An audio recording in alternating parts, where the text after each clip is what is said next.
जय हिंद दोस्तों।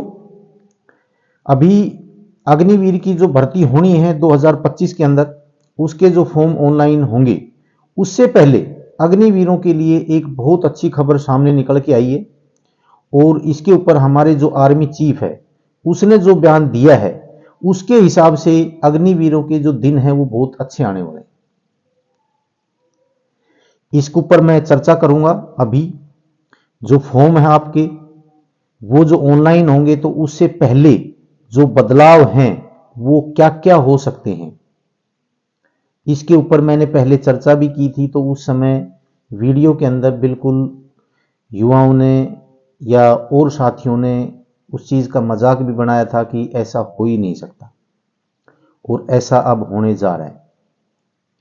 अभी मैं चर्चा करूंगा आपकी जो परमानेंट हैं वो कितने होंगे, उसके बाद के अंदर आपकी छुट्टी, आपका जो एज, इस सारी चीज़ों के ऊपर मैं बात करूंगा। और एज, छुट्टी और जो परमानेंट वाला जो सिस्टम है वो कब से लागू होगा, आपको बिल्कुल तरीके से बताऊंगा।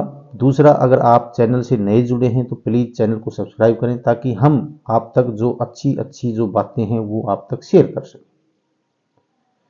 सबसे पहले मैं बात करूंगा कि जो आर्मी चीफ ने जो बयान दिया है वो 3 चीज़ों के ऊपर बयान दिया है। नंबर 1, जो परमानेंट हैं जो 25% करे जाएंगे, उससे ज़्यादा की करने की जो संभावना जताई है वो। दूसरा, छुट्टी। और तीसरा है अपना जो एज, उसके ऊपर। अभी उन्होंने जो चीजें बताई हैं कि भी 2026 तक ये चीजें लागू होंगी। तो अब जो फॉर्म आपके ऑनलाइन होने हैं और वो जो लेट हो रहे हैं, उसके अंदर सबसे बड़ा जो बदलाव है वो 2 बदलाव होने की पूरी पूरी संभावना है। नंबर 1, आपका फिजिकल के जो नंबर है, वो जो ग्रुप बनाए जाते हैं फिजिकल के अंदर, उसके ऊपर पूरी संभावना होगी है कि आपका अभी तक 2 ग्रुप के अंदर जो भर्ती होती थी, अभी इसके ग्रुप 4 बनाए जाएंगे। ये कुछ दिन पहले 4 ही थे।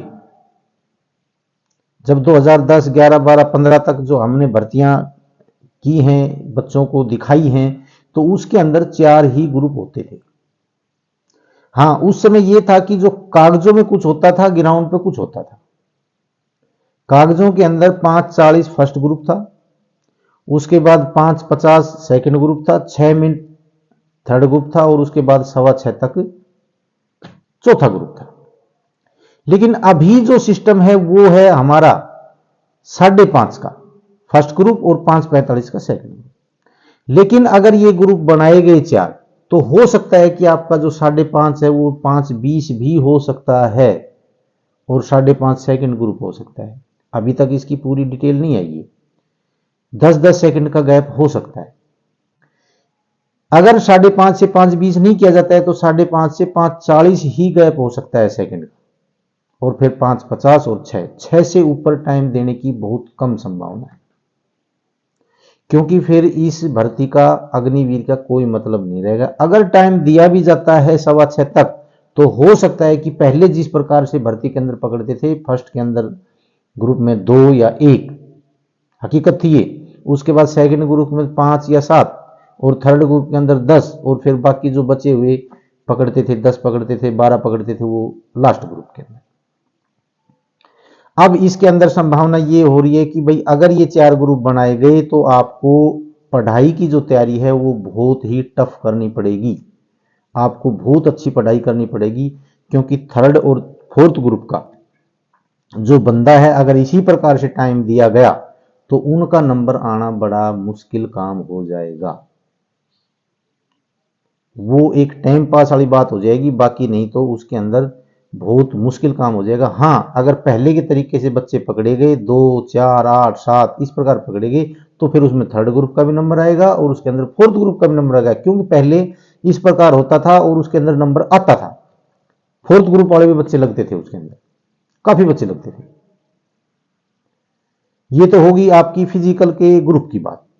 दूसरा, अभी बात आती है एज की।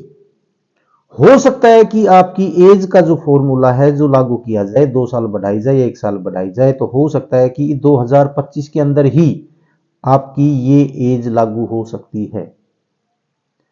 क्योंकि एज का 2026 से कोई लेना देना नहीं है।